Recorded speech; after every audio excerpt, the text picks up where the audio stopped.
OBC ವರ್ಗಕ್ಕೆ ಸಂಬಂಧಪಟ್ಟಂತಹ creamy layer concept ಮತ್ತು ಅದರ ಬಗ್ಗೆ MCQsನ ತಿಳ್ಕೊಳ್ಳೋಣ. ಇದಲ್ಲದೆ ಮಂಡಲ್ ಆಯೋಗ ಆಗಿರ್ಬೋದು ಮತ್ತು EWS ಬಗ್ಗೆಯೂ ಕೂಡ ವಿಡಿಯೋಸ್ ಇದೆ, ತಪ್ಪದೆ ನೋಡಿ.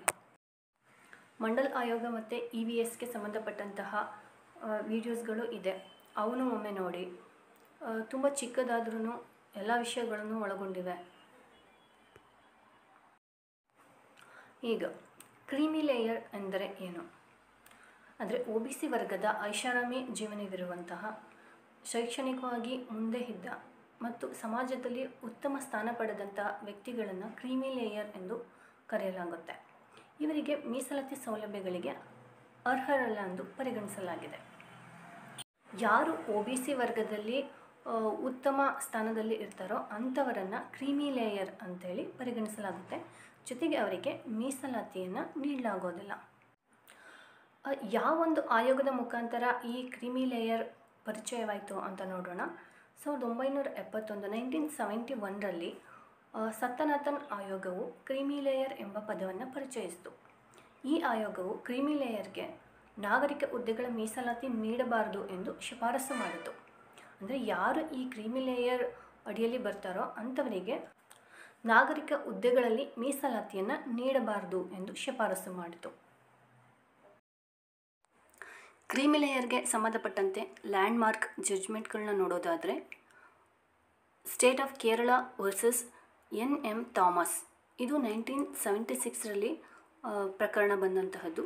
ಈ ತೀರ್ಪಿನಲ್ಲಿ ನ್ಯಾಯಮೂರ್ತಿ VR ಕೃಷ್ಣ ಅಯ್ಯರ್ ರವರು ಹಿಂದುಳಿದ ವರ್ಗಗಳಲ್ಲಿನ ಸಂಪನ್ನರನ್ನು ಮತ್ತು ನಿಜವಾಗಿ ಹಿಂದುಳಿದವರನ್ನು ವಿಭಜನೆಗೊಳಿಸುವ ಅಗತ್ಯವಿದೆ ಅಂತ ಹೇಳಿದರು.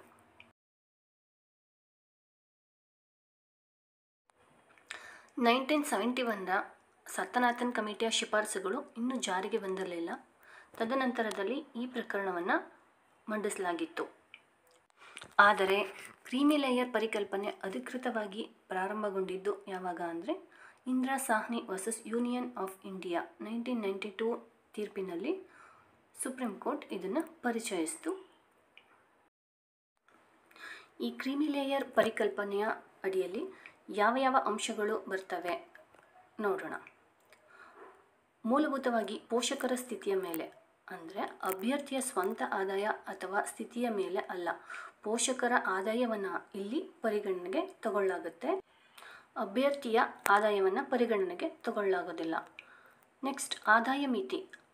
ಕಳೆದ 3 ವರ್ಷಗಳಲ್ಲಿ ಆ ಪೋಷಕರು ಏನು ಗಳಿಸಿರ್ತಾರೋ ಆ ಆದಾಯದ ಮೇಲೆ ಇದನ್ನು ನಿರ್ಧರಿಸಲಾಗುತ್ತೆ. ಜೊತೆಗೆ ಕೃಷಿಯಿಂದ ಬಂದಂಥ ಆದಾಯವನ್ನು ಇಲ್ಲಿ ಲೆಕ್ಕಕ್ಕೆ ಪರಿಗಣನೆ ತಗೊಳ್ಳಲ್ಲ. ಆದರೆ EWS ಅಲ್ಲಿ ಕೃಷಿಯಿಂದ ಬಂದಂಥ ಆದಾಯವನ್ನು ಕೂಡ ಪರಿಗಣನೆಗೆ ತಗೊಳ್ಳಾಗುತ್ತೆ, ನೆನಪಿಟ್ಕೋಬೇಕಿದ್ನ.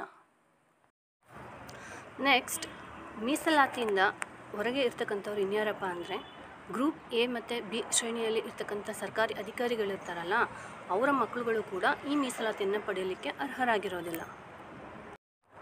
ಕ್ರಿಮಿಲೇಯರ್ ಪರಿಕಲ್ಪನೆಯು ಯಾರಿಗಾಗಿ ಪ್ರಾಮುಖ್ಯವಾಗಿದೆ? ಪರಿಶಿಷ್ಟ ಜಾತಿ, ಪರಿಶಿಷ್ಟ ಪಂಗಡ, ಹಿಂದುಳಿದ ವರ್ಗ, ಸಾಮಾನ್ಯ ವರ್ಗ.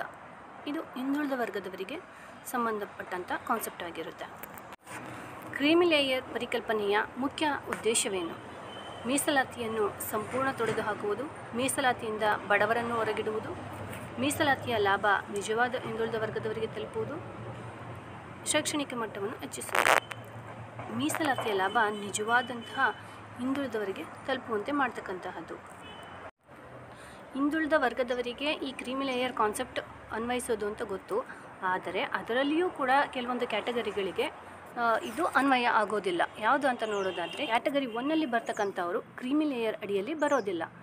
ಉಳಿದಂತಹ 2A 2B 3A 3B ಈ ಗುಂಪುಗಳನ್ನು ಕ್ರಿಮಿಲೇಯರ್ ಅಡಿಯಲ್ಲಿ ಸೇರ್ಪಡೆ ಮಾಡಲಾಗಿರುತ್ತೆ. ಯಾಕೆ ಕ್ಯಾಟಗರಿ 1ಅನ್ನು ಸೇರ್ಪಡೆ ಮಾಡಲಾಗಲ್ಲ? ಯಾಕಂದರೆ ಈ ಕ್ಯಾಟಗರಿ ತುಂಬ ಹಿಂದುಳಿದಿದೆ ಅಂತ ಹೇಳಿ ಇದನ್ನು ಕ್ರಿಮಿಲೇಯರ್ ಅಡಿಯಲ್ಲಿ ತರಲಾಗಿಲ್ಲ. ಕ್ರಿಮಿಲೇಯರ್ ಪರಿಕಲ್ಪನೆಯನ್ನು ಯಾವ ವರ್ಷದಲ್ಲಿ ಜಾರಿಗೆ ತರಲಾಯಿತು? ಇದು ಜಾರಿಗೆ ತರಲಾಯಿತು ಆಗಬೇಕಿತ್ತು. ಪರಿಚಯಿಸಿದ್ದು 1992ನಲ್ಲಿ ಇಂದಿರಾ ಸಾಹ್ನಿ ಪ್ರಕರಣ. ಆದರೆ ಇದು ಜಾರಿಗೆ ಬಂದಂಥದ್ದು 1993ನಲ್ಲಿ. 23ರಂತೆ ಕ್ರಿಮಿಲೇಯರ್ ಪರಿಗಣಿಸಲು ವಾರ್ಷಿಕ ಆದಾಯ ಮಿತಿ ಎಷ್ಟು? 8 ಲಕ್ಷ ರೂಪಾಯಿಗಳು. ಈ ಕ್ರೀಮಿ ಲೇಯರ್ ಜಾರಿಗೊಂಡಂಥ ಸಂದರ್ಭದಲ್ಲಿ ಅಂದರೆ 1993ನಲ್ಲಿ 1 ಲಕ್ಷ ರೂಪಾಯಿಗಳಿತ್ತು ಆದಾಯ ಮಿತಿ. ತದನಂತರದಲ್ಲಿ ಇದನ್ನು ಪರಿಷ್ಕರಣೆ ಮಾಡಲಾಗ್ತಾ ಬರಾಗುತ್ತೆ. 2004ನಲ್ಲಿ 2.5 ಲಕ್ಷಕ್ಕೆ, 2008ನಲ್ಲಿ 4.5, 2013ನಲ್ಲಿ 6 ಲ್ಯಾಕ್ಸಿಗೆ, 2017ನಲ್ಲಿ 8 ಲಕ್ಷಕ್ಕೆ. ಜೊತೆಗೆ ಈ ಒಂದು ಆದಾಯ ಮಿತಿಯನ್ನು 8ರಿಂದ 12ಕ್ಕೆ ಏರಿಸಬೇಕು ಅಂತೇಳಿ ಚರ್ಚಿಸಲಾಗ್ತಿದೆ.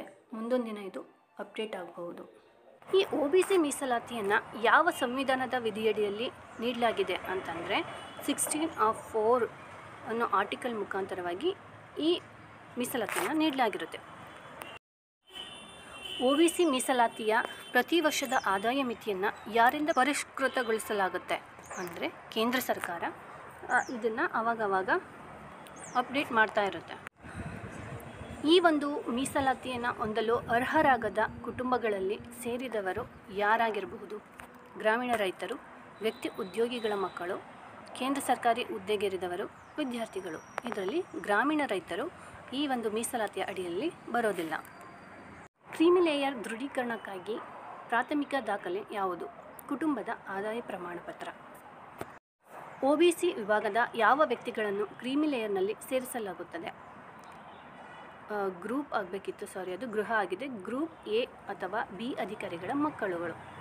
ನಮಗಾಗಲೇ ಇದರ ಬಗ್ಗೆ ಚರ್ಚೆ ಮಾಡಿದ್ದೀವಿ. ಇನ್ನೊಂದು ವಿಷಯ ಹೇಳಬೇಕಿತ್ತು.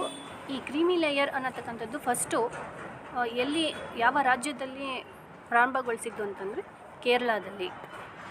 ಈ ವಿಡಿಯೋ ನಿಮಗೆ ಇಷ್ಟವಾಗಿದ್ದಲ್ಲಿ ಲೈಕ್ ಮಾಡಿ, ಸಬ್ಸ್ಕ್ರೈಬ್ ಆಗಿ. Thank you.